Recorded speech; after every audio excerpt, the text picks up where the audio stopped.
अब तक आपने देखा कि रिचर्ड नाम का एक 16 साल का लड़का पंखे से लटक कर अपनी जान दे देता है। पिछले दिन उसका एक्सॉर्सिज्म भी हुआ था और उसके पेरेंट्स का कहना था कि वो एक डेमोनिक पोजीशन का शिकार था। साइंटिफिक दायरा रखने वाले लोगों का कहना था कि वो एक साइकिक डिसऑर्डर से जूझ रहा था, जबकि जो लोग पैरानॉर्मल एक्टिविटीज़ में यकीन रखते थे कहते थे कि ये एक डेमोनिक पोजीशन ही है। ऑफिसर थियो इस केस की इन्वेस्टिगेशन शुरू करते हैं और रिचर्ड के पेरेंट्स से उसे कुछ खौफनाक इंसिडेंट्स भी पता लगते हैं। साथ ही रिचर्ड के रूम से एक ग्रैंड ग्रिमोर नाम की बुक भी मिलती है। इसके बाद ऑफिसर थियो की डॉक्टर अनिरुद्ध के साथ इंटरोगेशन होती है और डॉक्टर उन्हें बताते हैं कि रिचर्ड को मल्टीपल ट्रांस डिसऑर्डर था, जहां उसने अपने मन में ये बैठा लिया था कि वो पजेस्ड है और वो दिमागी मरीज था।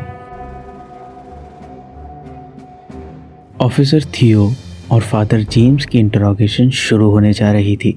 थियो पूछते हैं, रिचर्ड के केस में आपकी इन्वॉल्वमेंट कैसे हुई?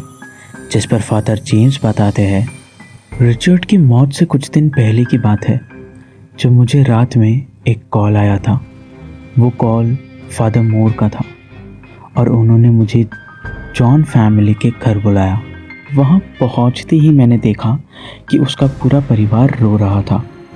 फादर मोर मुझे उसके कमरे में ले गए जहाँ वो एक कोने में बैठे हुए कीड़े खा रहा था। तब फादर मोर ने उसे ज़ोर से पुकारा और उसने एक टेबल पर से नाइफ उठाकर उनके हाथ में मार दिया और वहीं पे होश हो गया। और हमने रिचर्ड का एक्सॉर्सिज्म करना सही समझा। थियो पूछते हैं, आप श्योर कैसे थे कि रिचर्ड पजेस था? उसे कोई दिमागी बीमारी भी तो हो सकती थी। जिस पर फादर बताते हैं कि किसी दिमागी मरीज को ये नहीं पता होता कि वो बीमार है। रिचर्ड को ये पता था कि वो पजेस्ड है और ये आवाज़ें उसी के अंदर से आ रही थी। जिस पर थियो पूछते हैं कि अगर था भी तो फिर रिचर्ड ही क्यों? जिस पर फादर कहते हैं कि दुनिया में हर चीज़ समझाई नहीं जा सकती। थियो सोच में पड़ जाते हैं और फादर से एक्सॉर्सिज्म वाली रात के बारे में पूछते हैं। डॉक्टर अनिरुद्ध भी अब इंटरोगेशन रूम में पहुंच गए थे।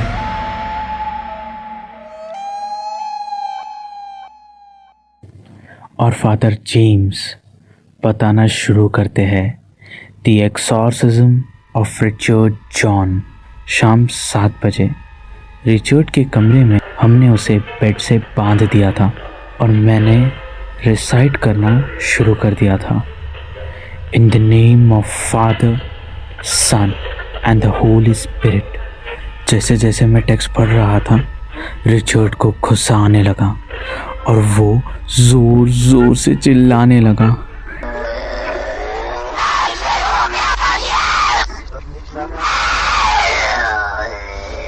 तभी पूरा घर हिलने लगा। रिचर्ड के डैड के ऊपर एक शेल्फ गिर गया और रिचर्ड के अंदर का शैतान अब बाहर आने लगा था। उसने अपनी रस्सी तोड़ दी और मेरे ऊपर कूद गया और वो मेरा चेहरा नोचने लगा था। मैंने एक्सॉर्सिज्म नहीं रोका और वो अपने डैड को बहुत चोट पहुंचाने लगा था। जोर जोर से चिल्ला भी रहा था।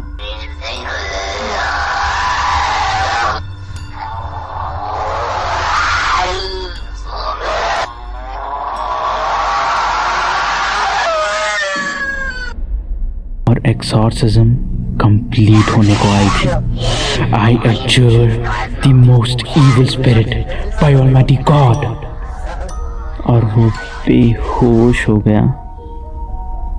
एक्सॉर्सिज्म सक्सेसफुल था and officer, our child was really possessed. जिस पर डॉक्टर अनिरुद्ध कहते हैं कि ये सब सिर्फ एक ढोंग है। रिचर्ड के दिमाग में ये फंसा हुआ था कि वो पोजेस्ड है, इसीलिए वो डर रहा था और ज़ोर ज़ोर से चिल्ला रहा था। जिस पर फादर कहते हैं कि घर को हिलाना रिचर्ड के बस की बात नहीं है। जिस पर डॉक्टर का कहना था कि वो एक भूकंप भी हो सकता था। फादर कहते हैं कि अगर आपसे और आपकी दवाइयों से कुछ हो पाता तो रिचर्ड पहले ही ठीक हो जाता। थियो फादर से पूछते हैं, अगर एक्सॉर्सिज्म सक्सेसफुल हो गया था तो फिर उसने उस रात सुसाइड क्यों किया? इस सवाल का जवाब फादर के पास तो नहीं था, लेकिन डॉक्टर अनिरुद्ध कहते हैं कि इसलिए क्योंकि उसे एक सदमा लगा था। रिचर्ड को ये समझ में आ गया था कि उसने कितनों को चोट पहुंचाई है और इस गिल्ट के साथ जीना उसके लिए बहुत मुश्किल हो गया था, और यही रीज़न है कि उसने अपनी जान ले ली। तभी ऑफिसर थियो को रिचर्ड की पोस्टमार्टम रिपोर्ट्स मिलती हैं।